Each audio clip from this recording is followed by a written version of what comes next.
ഇറ്റാനഗറിൽ 2 ദിവസം നമ്മൾ താമസിച്ചത് ഈ കാണുന്ന റെസ്റ്റോറന്റിന്റെ താഴത്താണ് ട്ടാ. ഇതൊരു മലയാളിയുടെയാണ്. അതുപോലെ തന്നെ ഇത് നടത്തിക്കൊണ്ടുപോകുന്നതും ഒരു മലയാളിയാണ് ട്ടാ. അത്യാവശ്യം വലിയ ഡൈനിങ് സ്പേസും കാര്യങ്ങളൊക്കെ ഉണ്ട് ട്ടാ ഈ ഒരു റെസ്റ്റോറന്റില്. നമ്മൾ ആദ്യത്തെ ദിവസം വന്ന ടൈമിൽ ഒരു മസാല ദോശയൊക്കെയാണ് ഓർഡർ ചെയ്തത്. കാരണം മസാല ദോശയൊക്കെ കഴിച്ചിട്ട് ഒരുപാട് നാളായി. ഇതാണ് ജിനു ചേട്ടൻ. അദ്ദേഹമാണ് ട്ടോ ഇത് നോക്കി നടത്തണത്. അത് കഴിഞ്ഞിട്ട് നമ്മൾ അദ്ദേഹത്തിന്റെ വീട്ടിൽ പോയിട്ടാ. ഇത് അദ്ദേഹത്തിന്റെ വൈഫാണ്. അങ്ങനെ നമ്മൾ ചായ കുടിച്ച് കുറച്ച് നേരം വർത്താനൊക്കെ പറഞ്ഞു നിന്നിട്ടാ. അത് കഴിഞ്ഞ് നമ്മൾ നവീൻ ബ്രോനെ മീറ്റ് ചെയ്ത് ഇത് അദ്ദേഹത്തിന്റെ വൈഫാണ് ട്ടാ. ഞങ്ങൾ കഴിഞ്ഞ വർഷം ജനുവരിയിൽ മേഘാലയയിൽ വെച്ച് പരിചയപ്പെട്ടേട്ടാ. ഒരു സമയത്ത് എന്നോട് പറഞ്ഞു നീ അരുണാചൽ ഇറ്റാനഗർ എത്തുമ്പോൾ വിളിക്കണോട്ടാ. അങ്ങനെ അവസാനം ഞങ്ങൾ കണ്ടുപിട്ടേട്ടാ. വല്ലാത്ത സന്തോഷം തന്നെയായിരുന്നു. അത് കഴിഞ്ഞ് നമ്മൾ തിരിച്ച് റൂമിലെത്തിയിട്ടാ. അത് കഴിഞ്ഞ് രാവിലെ എണീച്ചപ്പോൾ നല്ല ചൂട് പൊറോട്ടയും മുട്ടക്കറിയൊക്കെ ഇട്ടേട്ടാ. അങ്ങനെ അതൊക്കെ കഴിച്ച് നമ്മളെ ജിനിച്ചേട്ടനോടൊക്കെ യാത്രയൊക്കെ പറഞ്ഞ് നമ്മൾ അവിടെ നിന്ന് ഇറങ്ങണേട്ടാ. എന്തായാലും നമ്മൾ വീണ്ടും കണ്ടുമുട്ടും എന്നൊക്കെ പറഞ്ഞിട്ടാണ് നമ്മൾ അവിടെ നിന്ന് ഇറങ്ങിയത്. അപ്പോഴത്തേക്കും താഴത്ത് കടയിലെ ആൾക്കാർ നമ്മളെ കാണാൻ വേണ്ടി വന്നിട്ടാ. അങ്ങനെ അവരോടും യാത്രയൊക്കെ പറഞ്ഞിറങ്ങി.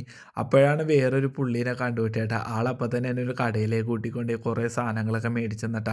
ഞാൻ അദ്ദേഹത്തിനോട് ഒരുപാട് പറഞ്ഞു ഇതൊന്നും വേണ്ട, ക്യാരി ചെയ്യാൻ പറ്റില്ല. പുള്ളി പറഞ്ഞു ഇതെൻ്റെ സന്തോഷം കൊണ്ട് തന്നെയാണ്. അങ്ങനെ പുള്ളിനോടൊക്കെ നന്ദിയൊക്കെ പറഞ്ഞ് നമ്മൾ അവിടെ നിന്ന് ഇറങ്ങി. അത്യാവശ്യം നല്ല രീതിയിൽ കയറാനുണ്ട് കേട്ടോ. നമ്മൾ നേരെ പോകുന്നത് സീറോയിലേക്കാണ്. അത്യാവശ്യം നല്ല രീതിയിൽ ടയേർഡായി. അത് കഴിഞ്ഞപ്പോഴാണ് നമ്മൾ ഇവരെ കണ്ടുപിട്ടത്. ഇവിടെ ഇവർ എയർഫോഴ്സിൽ വർക്ക് ചെയ്യണമെന്നാണ് പറഞ്ഞത്. ഇത് മലയാളിയാണ് ട്ടോ. അങ്ങനെ അവരോടൊക്കെ യാത്രയൊക്കെ പറഞ്ഞ് നമ്മൾ അവിടെ നിന്ന് ഇറങ്ങി. പോണേക്ക് ഇവിടെ ഒരു റെസ്റ്റോറൻറ്റും റിസോർട്ടും കൂടെ കൂടി ഒരു സംഭവം ഉണ്ട് കേട്ടോ. അപ്പോൾ അവിടെ വന്നേക്കണേണ്. കാരണം ഇതിൻ്റെ ഇവിടെ നിന്ന് തന്നെ നമുക്ക് ഡാമിൻ്റെ ഒരു വ്യൂ കിട്ടും കേട്ടോ. ഈ കാണുന്നതാണ് വ്യൂ. നമ്മൾ ഏകദേശം നല്ല രീതിയിൽ ലേറ്റ് ആയി പോയിട്ടാ.